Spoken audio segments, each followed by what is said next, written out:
So today we are going to study about the deadlock prevention. Okay.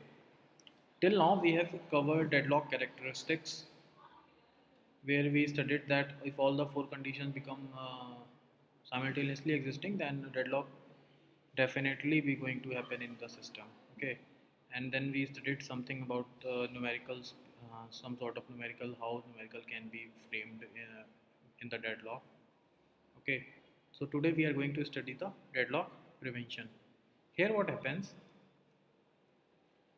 before occurring of deadlock, if some of the steps can be taken so that we can prevent the deadlock, it is quite good, right? But the problem is there. See what happens. Uh, as name is suggesting, deadlock prevention.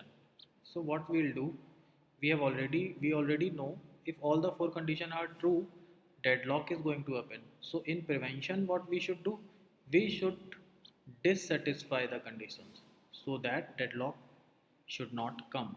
Got it? So first condition is mutual exclusion. Mutual exclusion.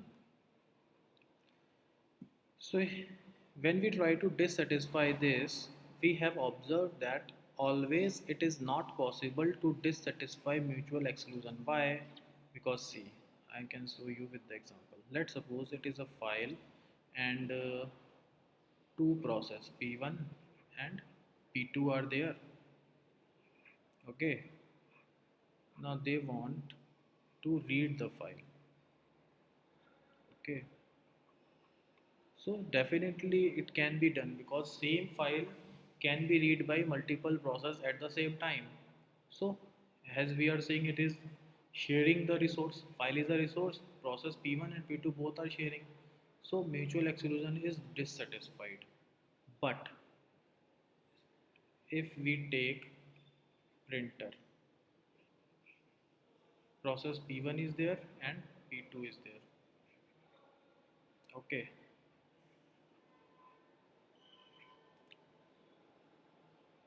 If we have allocated printer to P1, then at the same time I can't allocate to P2. It is not possible. So we have observed that always it is not possible to dissatisfy mutual exclusion. Got it? So next is hold and wait. What it says, what we have studied in hold and wait, some process P1 was there. It was requesting for some resource R1 which was already holded by some other process P2. That is called as hold and wait. Okay.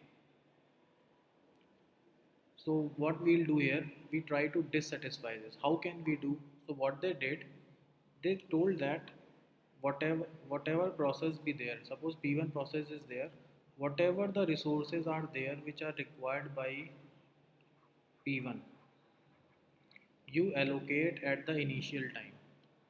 Suppose hard drive access is required, and then some printer is required, register is required. You just allocate them initially at whenever a process tries to execute or whenever process comes. You allocate all the resources required by that process for its execution. Okay, but it is good. Deadlock will not happen because we have already given some sort of definite time and resource to exactly one process. So we know that deadlock is not going to happen. But the problem is what? Less resource utilization. Why? See, there can be some resources which would have been given to see, if it required three resources, then it is moreover possible that it doesn't require all the three resources at the same time. At some point of time it should be requiring R1, at some point of time it should requiring R2, then in between one of the resource will get the ideal. So that is why we can say that less resource utilization. Got it? Next is no preemption. If preemption is not there, deadlock can happen, right? So for that we can allow the preemption so that multitasking can happen. Now next is circular wait. Actually what they did to resolve it, they told that the resources should be assigned with unique number. See, circular weight, what they have done is the resources should be assigned by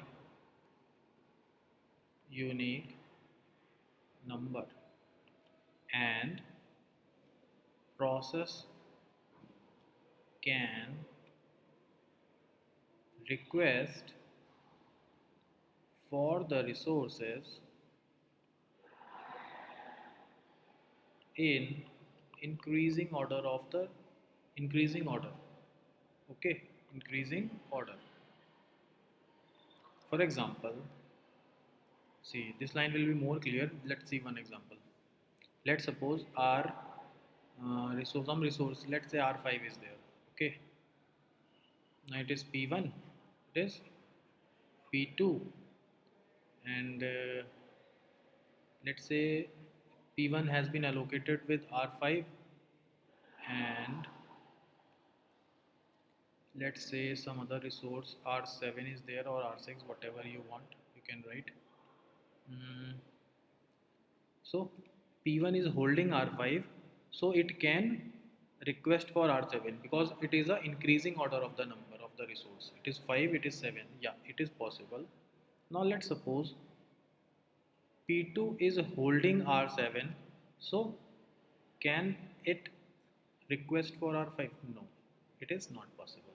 So this is how we can handle the circular weight and we can prevent the circular weight.